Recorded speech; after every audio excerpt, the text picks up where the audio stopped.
ಪಿಜಿಗಳಲ್ಲಿ ಒಂದು ಊಟ ಕಟ್. ಮದುವೆ ಮನೆಗಳಲ್ಲಿ ಗ್ಯಾಸ್ಗೆ ಹಾಹಾಕಾರ, ದೇವಾಲಯಗಳಿಗೂ ತಟ್ಟಿದೆ ಗ್ಯಾಸ್ ಬಿಸಿ. ಆಟೋ ಕ್ಯಾಬ್ಗಳಿಗೆ no stock shock, gas emergency.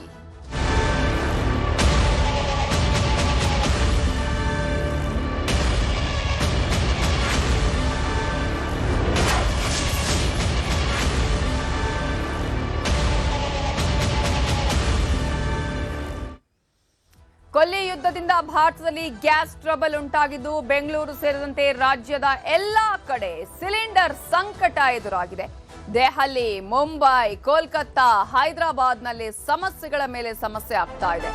Cylinder ಸಿಗದೆ ಹೋಟೆಲ್ಗಳಿಗೆ ಬೇಗ ಬೀಳ್ತಾ ಇದೆ.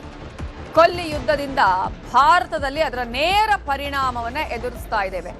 ಈಗ ಇಡೀ ದೇಶದಾದ್ಯಂತ ಸಿಲಿಂಡರ್ ಸಂಕಟ, ಅದರಲ್ಲೂ ಕೂಡ ರಾಜ್ಯದಲ್ಲಿ ಬೆಂಗಳೂರಲ್ಲಂತೂ ಹೇಳೋದಿಕ್ಕೆ ಸಾಧ್ಯ ಇಲ್ಲ.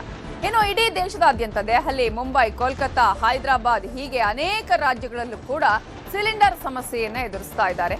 ಸಿಲಿಂಡರ್ ಸಿಗದೆ ಹೋಟೆಲ್ಗಳಿಗೆ ಬೀಗ ಬೀಳ್ತಾ ಇದೆ. ಸಭೆ ಮೇಲೆ ಸಭೆ ಮಾಡ್ತಾ ಇದೆ ರಾಜ್ಯ ಹಾಗೇನೆ ಕೇಂದ್ರ ಸರ್ಕಾರ. ಆದ್ರೂ ಕೂಡ ಸಮಸ್ಯೆಗೆ ಪರಿಹಾರ ಸಿಗ್ತಾ ಇಲ್ಲ. ಎಸ್ಮಾವನ್ನ ಜಾರಿ ಮಾಡಿದೆ ಕೇಂದ್ರ ಸರ್ಕಾರ. ಇಂತಹ ಅವಶ್ಯಕತೆ ಇರುವಂತಹ ಸರಕಿನ ವಿಚಾರಕ್ಕೆ ಸಂಬಂಧಪಟ್ಟ ಹಾಗೆ ಕಾಯ್ದೆಯನ್ನೂ ಕೂಡ ಈಗಾಗಲೇ ಜಾರಿ ಮಾಡಿದ್ರು ಕೂಡ ಕೆಲವು ಕಡೆಗಳಲ್ಲಿ ಈಗ ದುಪ್ಪಟ್ಟು ದರವನ್ನ ಕೊಟ್ಟು ಸಿಲಿಂಡರ್ನ ತೆಗೆದುಕೊಳ್ಬೇಕಾದ ಪರಿಸ್ಥಿತಿ ಒಂದು ಕಡೆಯಾದ್ರೆ, ಮತ್ತೊಂದು ಕಡೆ ಗ್ಯಾಸ್ ಸಿಲಿಂಡರೇ ಸಿಗ್ತಾ ಇಲ್ಲ. ಕಮರ್ಷಿಯಲ್ ಸಿಲಿಂಡರ್ಗಳು ಸಿಗ್ತಾ ಇಲ್ಲ. ಆಟೋಗಳಿಗೆ ಹಾಕೋದಕ್ಕೆ ಸಿಎನ್ಜಿ ಸಿಗ್ತಾ ಇಲ್ಲ, ಅಥವಾ ವೆಹಿಕಲ್ಗಳಿಗೆ ಹಾಕೋದಕ್ಕೆ ಸಿಎನ್ಜಿ ಸಿಗ್ತಾ ಇಲ್ಲ. ಹೀಗೆ ಸಾಕಷ್ಟು ಸಮಸ್ಯೆಗಳು ಉಂಟಾಗ್ತಾ ಇದೆ. ಅನೇಕ ಹೋಟೆಲ್ಗಳು ಈಗ ಮುಚ್ಚುವ ಪರಿಸ್ಥಿತಿ ಕೂಡ ಎದುರಾಗಿದೆ. ಈ ಹಿನ್ನೆಲೆಯಲ್ಲಿಯೇ ಇದೀಗ ಪಿಜಿಗಳನ್ನ ನಾವು ನೋಡ್ತಾ ಹೋದ್ರೆ, ಪಿಜಿಗಳಲ್ಲಿ ಒಂದು ಹೊತ್ತಿನ ಊಟವನ್ನೇ ಕಟ್ ಮಾಡಲಾಗಿದೆ. ಕೇವಲ ಇದು ಬೆಂಗಳೂರು ಅಥವಾ ನಮ್ಮ ರಾಜ್ಯದ ಕಥೆಯಲ್ಲ, ಇಡೀ ದೇಶದಾದ್ಯಂತ ಇಂತಹದ್ದೇ ಸಮಸ್ಯೆ ಉಂಟಾಗಿದೆ. ರಾಜ್ಯ ಕೇಂದ್ರ ಸರ್ಕಾರ ಚರ್ಚೆಗಳನ್ನ ಮಾಡ್ತಾ ಇದೆ, ಮಾತುಕತೆಗಳನ್ನ ಮಾಡ್ತಾ ಇದೆ, ಸಭೆಗಳ ಮೇಲೆ ಸಭೆ ಮಾಡ್ತಾ ಇದೆ. ಆದ್ರೆ ಸಮಸ್ಯೆಗೆ ಪರಿಹಾರ ಹೇಗೆ ಅನ್ನೋದು ಹಾಗೆ ಉಳ್ಕೊಂಡಿದೆ. ಏನೋ ಮೈಸೂರಿನಲ್ಲಿ ಪ್ರವಾಸೋದ್ಯಮಕ್ಕೂ ಕೂಡ ಗ್ಯಾಸ್ನ ಬಿಸಿ ತಟ್ಟಿದೆ. ಗ್ಯಾಸ್ ಇಲ್ಲದೆ ಹೋಟೆಲ್ ಅನ್ನೇ ಮುಚ್ಚಿದ್ದಾರೆ ಹೋಟೆಲ್ ಮಾಲೀಕ. ಮೈಸೂರಿನ ಸರಸ್ವತಿಪುರಂನ ಹೋಟೆಲ್ಗಳು ಬಂದ್ ಆಗಿದೆ. ಈಗಾಗಲೇ ಹೋಟೆಲ್ ಮಾಲೀಕರು ಹೇಳ್ತಾನೆ ಇದ್ರು, ಈ ರೀತಿಯಾಗಿ ಆದ್ರೆ ನಾವು ಹೋಟೆಲ್ ಅನ್ನೇ ಮುಚ್ಚಬೇಕು ಅಂತ ಹೇಳಿ. ಅದೇ ರೀತಿಯಾಗಿ ಮೈಸೂರಿನಲ್ಲಿ ಈಗ ಹೋಟೆಲ್ಗಳನ್ನ ಮಾಲೀಕರು ಮುಚ್ಚುತ್ತಾ ಇದ್ದಾರೆ. ಪ್ರತಿನಿತ್ಯ ನೂರಾರು ಗ್ರಾಹಕರು ಬರ್ತಾ ಇದ್ದಂತಹ ಹೋಟೆಲ್ಗೆ ಈಗ ಸಿಲಿಂಡರ್ ವ್ಯವಸ್ಥೆ ಇಲ್ಲದೆ, ಗ್ಯಾಸ್ ಸಿಗದೆ ಇದೀಗ ಹೋಟೆಲ್ ಅನ್ನೇ ಮುಚ್ಚಬೇಕಾದಂತಹ ಪರಿಸ್ಥಿತಿ. ಆ ಒಂದು ಹೋಟೆಲಲ್ಲಿ ಕೆಲಸ ಮಾಡ್ತಾ ಇದ್ದಂತಹ ಹೋಟೆಲ್ ಸಿಬ್ಬಂದಿ ಕೆಲಸ ಇಲ್ಲದೆ ಸುಮ್ಮನೆ ಕೂತಿದ್ದಾರೆ. ನೀವೀಗ ದೃಶ್ಯಗಳಲ್ಲಿ ತೋರಿಸ್ತಾ ಇದೀವಲ್ಲ, ಅಮ್ಮನ ಕೈರುಚಿ ಹೋಟೆಲ್ ಇದೀಗ ಕ್ಲೋಸ್ ಆಗಿದೆ.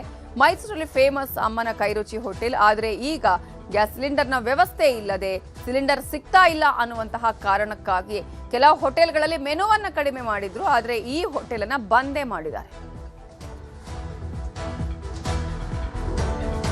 ಮೇನ್ ಪ್ರಾಬ್ಲಮು ಎಲ್ರಿಗೂ ಗೊತ್ತಿರಂಗೆ ಸಿಲಿಂಡರ್ದೇ ಪ್ರಾಬ್ಲಮ್. ಯಾಕೆಂದ್ರೆ ಹೋಟೆಲ್ ಡಿಪಾರ್ಟ್ಮೆಂಟ್ ಅಲ್ಲಿ ಸಿಲಿಂಡರ್ ಇಲ್ಲದೆ ಹೋದ್ರೆ ಈಗ ಅಟ್ ಪ್ರೆಸೆಂಟ್ ಸಿಚುವೇಶನ್ ಅಲ್ಲಿ ಸಿಲಿಂಡರ್ ಇದ್ರೇನೆ ಅಡಿಗೆ ಅಥವಾ ಈ ಕಾಫಿ ಟೀಗೂ ನಮ್ಗೆ ಸಿಲಿಂಡರ್ ಬೇಕೇ ಬೇಕು. ಸೊ ಈ ತರ ಆಗೈತೆ. ನಮ್ಮ ಹತ್ರ ಏನ್ ಸ್ಟಾಕ್ ಇತ್ತು ಅದು ನೆನ್ನೆವರೆಗೂ ಆಯ್ತು. ಇವತ್ತು ಬೆಳಿಗ್ಗೆಯಿಂದ ಸಿಲಿಂಡರ್ಗಳಿಲ್ಲ. ಸೊ ಹಾಗಾಗಿ ಎಲ್ಲ ಸ್ಟಾಫ್ ಬಂದಿದ್ದಾರೆ. ಅವ್ರನ್ನ ಹಂಗೆ ಕಳಿಸ್ಬೇಕಲ್ಲ. ಈಗ ಅವ್ರ ಮನೇಲಿದ್ರು ನಾವು ಅದ್ರದ್ದು ಪೇಮೆಂಟ್ ಏನಿದೆ ಅದು ಕೊಡ್ಲೇಬೇಕು. ಬಟ್ ಬಂದಿರೋದ್ರಿಂದ ಕ್ಲೀನಿಂಗ್ ಅಂತ ಒಂದು ಪರ್ಪಸ್ ಮಾಡಿಸ್ತಾ ಇದೀವಿ. ತುಂಬಾ ಹಿಂಸೆ ಆಯ್ತೈತೆ. ನನಗೆ ನೆನ್ನೆಯಿಂದನೂ ಆಗಿದೆ ಸರ್. ನಮಗೆ ರನ್ನಿಂಗು ಒಂದು 300 ಮೆಂಬರ್ಸ್ ಬೆಳಿಗ್ಗೆ ಸಂಜೆ ಗಂಟೆ ರೆಗ್ಯುಲರ್ಸ್ ಬರ್ತಾ ಇದ್ರು.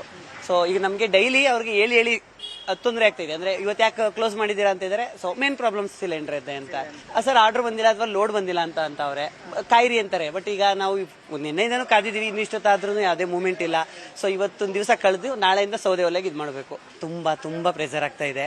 ಅಂದ್ರೆ ಇದಕ್ಕೆ ಒಳಪಟ್ಟ ಸಂಬಂಧಪಟ್ಟ ಅಧಿಕಾರಿಗಳಾಗಿರ್ಬೋದು ಅಥವಾ ರಾಜಕೀಯ ವ್ಯಕ್ತಿಗಳಾಗಿರ್ಬೋದು ಈ ಕಡೆ ಗಮನ ಕೊಟ್ಟು ಆದಷ್ಟಕ್ಕೂ ಜನಸಾಮಾನ್ಯರಿಗೆ ಅವಶ್ಯಕತೆ ಇರೋದು ಇತ್ತೀಚಿನ ದಿನಗಳಲ್ಲಿ ರೆಸ್ಟೋರೆಂಟ್ಗಳು. ಸೊ ಆ ಕಡೆ ಗಮನ ಕೊಟ್ಟು ಆದಷ್ಟು ಬೇಗ ಸಮಸ್ಯೆ ಬಗೆಹರಿಸಬೇಕು. ಇಲ್ಲಾಂದ್ರೆ ಮಾಮೂಲಿ ಯಥ ಪ್ರಕಾರ ಕಾರ್ಡ್ಗಳು ಕಡಿಯೋದು, ಸೌದೆಗಳು ಹಾಕೋದು ಮತ್ತೆ ರಿಪೀಟ್ ಆಗುತ್ತೆ, ಕಾರ್ಡ್ ನಾಶ ಆಗುತ್ತೆ. ಸೊ ಹಂಗಾಗಿ ಅದಕ್ಕೆ ಅವಕಾಶ ಕೊಡದೆ ನಮ್ಗೆ ಆದಷ್ಟು ಬೇಗ ಈ ತರ. ಹೌದು, ಖಂಡಿತ.